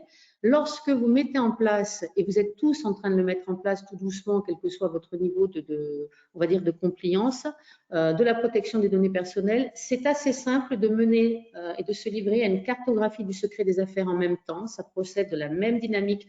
Je cartographie, j'identifie de ce qui peut relever du secret des affaires. Pour mémoire, pas simplement des brevets, des marques, etc., mais tout ce qui constitue le know-how. Ça peut être des contrats, ça peut être des tarifications, ça peut être des contrats un peu confidentiels. C'est tout ce qui relève du savoir-faire. Je l'identifie parce que potentiellement ça a une valeur économique. Je règle dans les chartes informatiques, c'est du bon sens, on le règle par du contrat. Surtout également dans des chartes sur les BIOD, Bring Your Own Business, mais Bring Your Own Device. France, c'est le BIOD, B-O-Y. C'est on va dire, tous les avenants à nos chartes informatiques que l'on met en place pour régler tous ces flux de données, surtout en matière de télétravail. Aujourd'hui, le télétravail, ça va devenir la norme, donc je vais avoir beaucoup de données qui vont circuler. Il va falloir que j'encadre ces flux, il va falloir que je les protège parce que j'ai une exposition au risque. N'oubliez pas également que vous avez l'équipe B, c'est-à-dire dans les contentieux, les avocats contentieux, qui aujourd'hui, avec des associations comme la Quadrature du Net, comme NOYB de Max Schrems, qui est étudiant autrichien qui a quand même fait tomber le Safe Harbor et quasiment et le Privacy Shield, c'est la décision Schrems 2. Donc aujourd'hui, à considérer, je crois qu'il a assigné 101 sociétés qui utilisaient les CCT, c'est-à-dire les clauses contractuelles type. Donc vous devez vous attacher au-delà du contrat, au-delà du papier, aux garanties appropriées techniques que vous allez mettre en place. Et ce sera le cas en Angleterre aussi, parce qu'on a eu une énorme action de groupe au Royaume-Uni à l'encontre d'EasyJet. C'est 20 milliards d'actions de groupe. Donc déjà, EasyJet, en ce moment, il ne va pas très bien, mais vous imaginez, on rajoute ça. Et les actions de groupe, elles vont se multiplier. Aujourd'hui, en Europe, ils sont en train de mettre en place un mécanisme pour faciliter l'action de groupe au niveau européen, mais on l'a déjà localement en France. C'est-à-dire qu'il n'y a pas simplement que le chiffrement, il n'y a pas que les CCT. C'est-à-dire qu'il faut aussi garantir des droits d'accès à vos partenaires, à vos salariés, à vos clients. Donc, c'est important de se mettre dans une dynamique de compliance efficace, mais pragmatique. C'est-à-dire qu'il ne faut pas se laisser dépasser. On a des solutions de bon sens. On fait une approche par les risques, vous ne paniquez pas. On a les CTT. Vous avez des bons informaticiens, des bonnes directions des services d'information. Vous retoilettez, vous livrez de sécurité. Vous réfléchissez. En plus, il y a de quoi faire travailler tout l'écosystème de l'aérospace valley. Vous avez des solutions qui sont locales et qui fonctionnent très bien en termes d'anonymisation, de pseudonymisation. On va avoir une ouverture des données publiques qui va être pour nous un magnifique levier de performance et d'innovation. La data, ce n'est pas un or noir. La data, ce n'est qu'un terreau sur lequel on peut implanter des nouveaux services. Mais encore faut-il mettre le bon tuyau. That's it. I think we're out of time. Ouais, voilà, on avait prévu de parler des contrats. Mais parce qu'il y a des choses à faire sur les contrats. Voilà, c'est de la renégociation. Il y a des clauses importantes, mais on vous en reparlera. Il y a des clauses économiques, des clauses de sortie. Il nous faudrait plus de temps. En gros, voilà, les clauses économiques, vous les connaissez, vous regardez, les clauses de benchmark, MAC-clause, hardship, Incoterm, tout ça, on a affaire à des directions juridiques, vous connaissez par cœur, mais il faut, voilà, il faut commencer à négocier les contrats, il faut anticiper. Hein, parce que le Brexit, est-ce que c'est une force majeure? Est-ce que je peux avoir intérêt à le qualifier de force majeure dans certaines clauses? J'ai de l'analyse. Est-ce que j'ai pas intérêt de sécuriser également contractuellement tout ce qui relève du secret des affaires, de toiletter ma charte informatique, de vérifier mon niveau de sécurité, de regarder ce que je fais au niveau des biodes, aujourd'hui au niveau des flux avec le télétravail, de sécuriser tout mon process pour pouvoir justifier si j'ai une faille de sécurité ou si j'ai quelqu'un qui copie mon business model ou si j'ai quelqu'un qui essaie de faire du parasitisme parce que c'est la guerre économique. Et voilà, tout le monde, c'est pas un jeu, mais il ne faut pas que ça devienne le Far West. Hein. Donc, j'ai intérêt de préserver au-delà de mon actif, au-delà de la sécurisation nécessaire de mes transferts, au-delà de la sécurité technique, de préserver mon actif informationnel parce que c'est mon outil de travail et c'est mon know-how. Donc, c'est important et contractuellement, mais il y a une solution assez simple, c'est du contrat. Ça se règle par le contrat. Sur la propriété intellectuelle, là, je pense que là, on est un peu à fond. Vous avez également bien la nécessité de vous en préoccuper. Hein. À partir du 1er janvier, ben, le Royaume-Uni n'est plus inclus dans le périmètre de protection des titres. Bon, vous avez maintenant l'UKIPO. Hein. Vous prononcez mieux. IPO, Intellectual Property Office. Voilà, vous le prononcez mieux que moi, mais toujours, hein, parce que nous, on vit le Brexit au quotidien. Donc, bon, en clair, est-ce que vous avez envie, jusqu'au 31 décembre, mais en fait, vous n'aviez pas de souci si vous aviez la chance d'avoir des marques de l'Union européenne, vous aviez un clone britannique automatique. La problématique, ben, c'est à partir du 1er janvier, hein, donc il n'y a pas d'importation automatique. Il va falloir faire des nouveaux dépôts de marque hein, devant l'IKIPO et puis surtout désigner, si vous n'aviez pas de mandataire, un mandataire. D'accord? Donc ça, on y reviendra. Et puis surtout, vous intéresser aux licences, toujours mes contrats. Donc il y a la nécessité de procéder à des inscriptions du transfert de propriété. C'est surtout ça qui est important hein, auprès de l'IKIPO. Hein, le UKIPO, j'y arriverai jamais, de vous occuper de vos renouvellements, de la désignation de mandataires, également de regarder au niveau des litiges en cours. Voilà, mais ça, ça nécessiterait rien qu'en soi on va dire une séance de formation. Donc j'ai envie de vous dire du pragmatisme et du bon sens. En ce qui concerne les éléments essentiels, voilà, j'ai envie de vous dire, voilà, on vous a mis une petite image. C'était une belle époque où la politique consistait à faire et non à commenter.